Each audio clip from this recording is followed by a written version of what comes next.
Hello student, UGC net classes में आपका स्वागत है।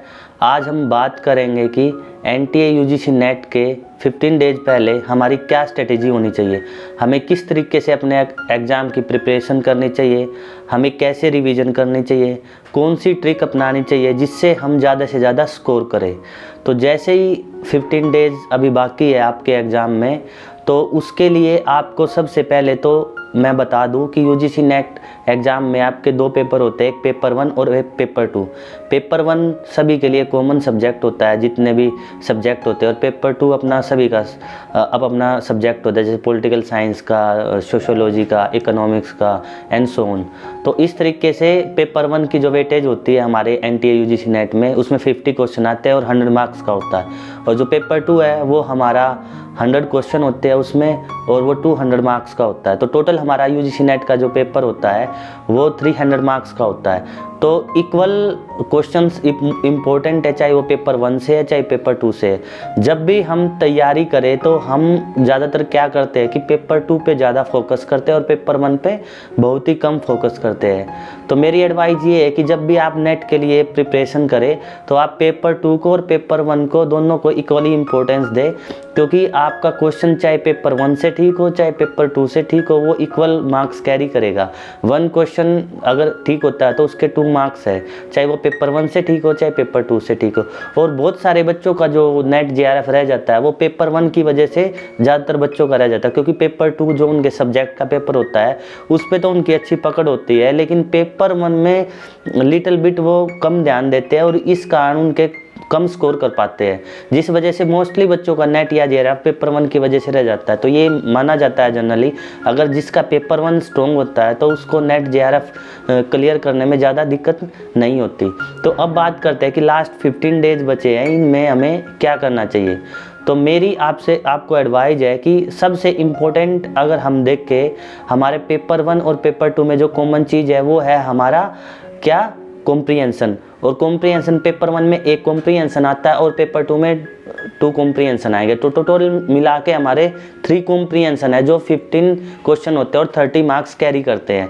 तो आप डेली 1 या 2 कॉम्प्रिहेंशन, मैं तो ये कहूँगा आप डेली 2 कॉम्प्रिहेंशन जरूर करें, ताकि जब एग्ज़ाम में आप बैठे तो आपके 15 क्वेश्चन में से 15 ही ठीक हो, नहीं तो 13-14 तो आपके ठीक होने ही चाहिए, क्योंकि कॉम्प्रिहेंशन के ऐसे मार्क्स होते हैं जो आपको बिल्कुल पैराग्राफ में आंसर छुपा होता है आपके क्वेश्चंस का, जो आपके मार्क्स नहीं कटने चाहिए वहाँ।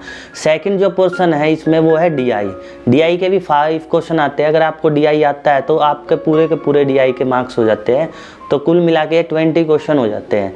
तो 3 कॉम्प्रिहेंशन पेपर 1 में, 1 कॉम्प्रिहेंशन और पेपर 2 के 2 कॉम्प्रिहेंशन और डीआई, ये टोटल मिला के 20 क्वेश्चन होते हैं। और तो हम 20 क्वेश्चन का 40 मार्क्स, तो हम ये 40 मार्क्स जो होते हैं हम ये बिल्कुल स्कोर कर सकते हैं। इसमें से हम 36-38 मार्क्स तक भी या 40 तक भी बच्चे स्कोर करते हैं। तो आप डेली जब रिवाइज करें विद इन जो ये 15 डेज बचे हैं, तो मेरी एडवाइस ये रहेगी आप 15 डेज में डेली 2 कॉम्प्रिहेंशन करो और 2 डीआई डेली करो, ठीक है। ऐसे जब आप डेली डीआई करोगे और डेली जो कॉम्प्रिहेंशन करोगे, तो जब आप एग्ज़ाम में अपीयर होंगे तो उस टाइम पे आपका टाइम वेस्ट नहीं होगा, क्योंकि यहाँ आप एक्चुअली प्रैक्टिस करके जा चुके होंगे। क्योंकि आप जब एग्ज़ाम में बैठोगे तो कैलकुलेशंस में भी आपको कम टाइम लगेगा, लेकिन अगर आप यहाँ प्रैक्टिस करके नहीं गए और डायरेक्ट एग्ज़ाम में बैठोगे तो आपका टाइम ज़्यादा लगने वाला है। तो उस टाइम को सेव करने के लिए, क्योंकि टाइम काफ़ी इंपॉर्टेंट होता है एग्ज़ाम के लिए, हमें लिमिटेड टाइम में क्वेश्चन करने होते हैं। और जैसे जैसे हमारा टाइम ख़त्म होता चला जाता है तो एक मेंटल प्रेशर भी बढ़ना शुरू हो जाता है। तो इसलिए वो चीज़ें ना हो एग्ज़ाम में, हमें हेजिटेट ना हो, हम एग्ज़ाम में जो ऐसा फील ना करे कि हमारा टाइम जा रहा है, तो उसके लिए हमें पहले से प्रिपरेशन करके जानी पड़ेगी। और उसमें कॉम्प्रिहेंशन और डीआई ऐसा पोर्शन है जिसको अगर हम आज से ही रिवाइज करें विद इन 15 डेज, हम पूरे के पूरे 40 के 40 मार्क्स उसमें गेन कर सकते हैं। सेकंड जो एडवाइस मेरी ये रहेगी, पेपर 1 के लिए अगर आपने बुक पढ़ी है केवीएस मदान थोरोली, तो अगर थ्योरी पढ़ी है, उसके क्वेश्चन किए है, और उसके बाद आपने जो प्रीवियस ईयर पीवाईक्यू की है, तो पीवाईक्यू सबसे इम्पोर्टेंट है। पेपर 1 में आप जितने प्रीवियस ईयर क्वेश्चन करोगे उतना ही आपको आइडिया होगा कि आपसे क्वेश्चन किस तरीके के पूछे जा रहे हैं, वो क्वेश्चंस की फ्रेमिंग किस तरीके से हो रही है। क्योंकि बहुत सारे बच्चों को लगता है कि हम तो डायरेक्ट एग्जाम में ही जाके क्वेश्चन करेंगे, अभी तो थ्योरी थोड़ी कर लेते हैं। तो इसीलिए पेपर 1 हो चाहे पेपर 2 हो, तो उसके लिए आपको प्रीवियस ईयर क्वेश्चंस जरूर करके जाने हैं। क्योंकि प्रीवियस ईयर क्वेश्चंस जब आप करते हैं तो वो आपकी माइंड की फ्रेमिंग करता है, और जिस तरीके की आपके क्वेश्चंस आते हैं एग्जाम में, अगर आपकी फ्रेमिंग उसी टाइप की होगी तो आपको एग्जाम में सोल्व करने में, क्वेश्चन सोल्व करने में ज़्यादा टाइम नहीं लगेगा, ज़्यादा प्रॉब्लम नहीं होगी। क्योंकि जिस तरीके के क्वेश्चन एनटीए पूछ रहा है 2018 से देखे आप और 2022 तक, तो 2012 से लेके 2018 तक का जो पैटर्न था और जो 2018 से लेके 2022 का पैटर्न है वो बिल्कुल डिफरेंट पैटर्न है। 2012 से 18 के क्वेश्चन वन लाइनर क्वेश्चन आते थे जिसको हमने थ्योरी पढ़ा और डायरेक्ट कर दिया। लेकिन 2018 से 2022 के, चाहे वो पेपर 1 के क्वेश्चन हो चाहे पेपर 2 के क्वेश्चन हो, वो थोड़े एनालॉजिकल क्वेश्चन आ गए, 2-3 कॉन्सेप्ट साथ में लग के क्वेश्चन बनता है। तो हमें पीवाईक्यू करने बहुत इंपॉर्टेंट है, ताकि जो हमने थ्योरी की है, जो हमने लर्न किया है, जो हमने कॉन्सेप्ट बिल्ड किया है, उसको हमें अप्लाई कैसे करना है वो हमें आएगा जैसे जैसे हम क्वेश्चन करते चले जाएंगे। तो आपको विद इन 15 डेज में तो आपको 2018 से लेके 2022 तक के पेपर 1 के भी क्वेश्चन करने हैं और पेपर 2 के भी सारे प्रीवियस ईयर क्वेश्चन करने हैं। तब जब आप इतने क्वेश्चन कर दोगे और डेली का आपको डीआई और डेली के कॉम्प्रिहेंशन, मुझे लगता है कि अगर आप इस तरीके से लास्ट के 15 डेज में आप तैयारी करोगे तो आपसे 5 to 10 क्वेश्चंस ज़्यादा स्कोर कर सकते हो। तो आपके 5 से 10 तक क्वेश्चन भी आपके ज़्यादा ठीक हो सकते हैं जो नॉर्मली होते हैं। तो इसके लिए दूसरा जो पेपर 2 में हम कोशिश करते हैं, जो आपका सब्जेक्ट है, तो उसमें रिसर्च कॉमन सब्जेक्ट होता है जो पेपर 1 में भी आता है और मोस्टली सब्जेक्ट के पेपर 2 में भी आता है। तो आप रिसर्च जरूर पढ़ के जाए ताकि आपके 10 क्वेश्चन पेपर 2 में और 5 क्वेश्चन पेपर 1 में, 15 वो क्वेश्चन आपके ठीक हो जाए। तो पेपर 2 की जब आप लास्ट डे रिवीजन करेंगे तो लास्ट डे रिवीजन करने के दौरान आप उसके पीवाईक्यू करेंगे पेपर 2 के, और आपने जो थोरोली नोट्स बनाए होंगे, आपको वन लाइनर नोट्स लिखे होंगे, अगर नहीं बनाए या तो आप कर लो। जो 10 की 10 यूनिट है वो पूरा का पूरा सिलेबस लास्ट टाइम में रिवाइज करना ईजी नहीं होता क्योंकि बहुत ज़्यादा सिलेबस होता है। तो आप प्रत्येक यूनिट के जो अलग अलग यूनिट है उसके नोट्स बना लीजिएगा ताकि आपको जब लास्ट टाइम पे रिवाइज करे तो आपके की पॉइंट्स याद रह जाए।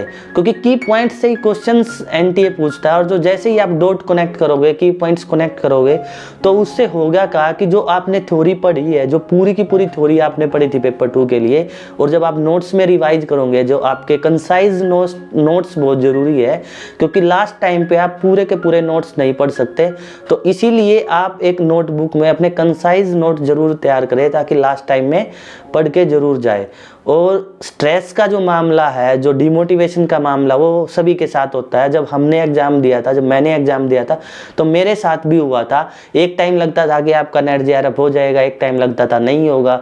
तो दिन में आपको 10 बार ऐसा लगेगा कि आपका नेट जेआरएफ हो रहा है और 10 टाइम ऐसा आपको लगेगा नहीं हो रहा है। तो उससे ओवरकम करने का यही तरीका है कि आप उस एग्ज़ाम का जो आपने नोट्स प्रिपेयर किया उसके रेगुलर पीवाईक्यू करें और डीआई और कॉम्प्रिहेंशन करें। तो जैसे जैसे आप क्वेश्चन सोल्व करोगे तो आपसे आपके जो एग्ज़ाम में है वो क्वेश्चन ठीक होंगे। और एक चीज़ और आपको ध्यान रखनी है, अगर आप यहाँ क्वेश्चन सोल्व करें, आपके वो क्वेश्चन गलत हो रहे हैं, तो आपको उससे डरने की या घबराने की ज़रूरत नहीं है। क्योंकि जो क्वेश्चन आपका यहाँ गलत हुआ है वो आपका एग्ज़ाम में गलत नहीं होगा। क्योंकि जो नेगेटिव होते हैं, जो नेगेटिव आंसर आते हैं, वो हमें सबसे ज़्यादा याद रहते हैं कि ये क्वेश्चन हमारा यहाँ गलत हुआ था, तो वो आपका एग्जाम में गलत नहीं होगा। और जो आपने ठीक किया वो तो ठीक किया ही है। तो मेरी एडवाइस आपको यही है लास्ट में कि आपको पेपर 1 और पेपर 2 के 2018 से लेकर 2022 तक के सभी पीवाईक्यू, सभी क्वेश्चंस करके जाने हैं और डीआई और कॉम्प्रिहेंशन रेगुलर करोगे। और आपका जो अगर लास्ट में मैं एडवाइस देना चाहूँगा कि अगर आपके फ्रेंड्स भी आपके साथ तैयारी कर रहे हैं तो दिन में आप 1-2 घंटा बैठ के डिस्कशन जरूर करें। डिस्कशन से ये होगा कि जो आप डिस्कस करोगे अपने फ्रेंड्स के साथ पेपर 1 या पेपर 2 का कंटेंट, वो आप कभी नहीं बोलोगे लाइफ टाइम में। ताकि एग्ज़ाम में आपको बहुत अच्छे से आ जाए। क्योंकि हो सकता है कि जो मैंने चीज़ें पढ़ी है वो मेरे दोस्त ने ना पढ़ी और जो मेरे दोस्त ने पढ़ी है वो मैं नहीं पढ़ी हो।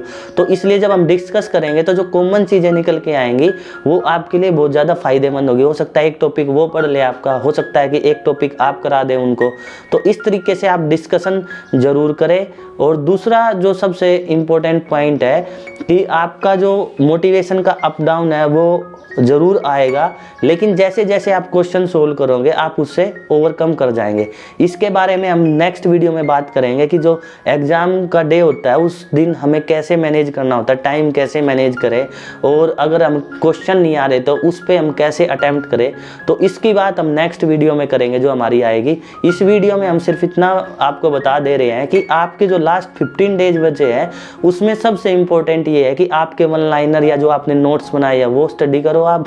और दूसरा PYQ करो, 2018 से लेकर 2022 तक के सभी PYQ करो। या तो आप आर गुप्ता की बुक ले सकते हो और पेपर 1 के लिए नवदीप कौर की बुक ले सकते हो। और यूट्यूब पे अगर आपको किसी पेपर 1 में दिक्कत है तो आप कुमार भरत सर, तलवीर सर और बाकी बहुत सारे टीचर आपको यूट्यूब पे मिल जाएंगे। आप टॉपिक का नाम डालो, बहुत सारी वीडियो आ जाएंगे। जिस भी टीचर के साथ आप कंफर्टेबल हो, जिसका भी आपको लगता है कि मुझे इस टीचर का सबसे अच्छा समझ में आता है, तो आप उसकी यूट्यूब पे वीडियो देखें और इस तरीके से रिवाइज करें। तो होप सो कि जब आप ऐसे रिवाइज करोगे, ऐसे रिवीजन करोगे, तो मुझे उम्मीद है कि आपके 5 से 10 क्वेश्चन ज़्यादा ही ठीक होने वाले हैं अब की बार एग्जाम में। तो बाकी की बात हम नेक्स्ट वीडियो में करेंगे। तब तक के लिए नमस्कार।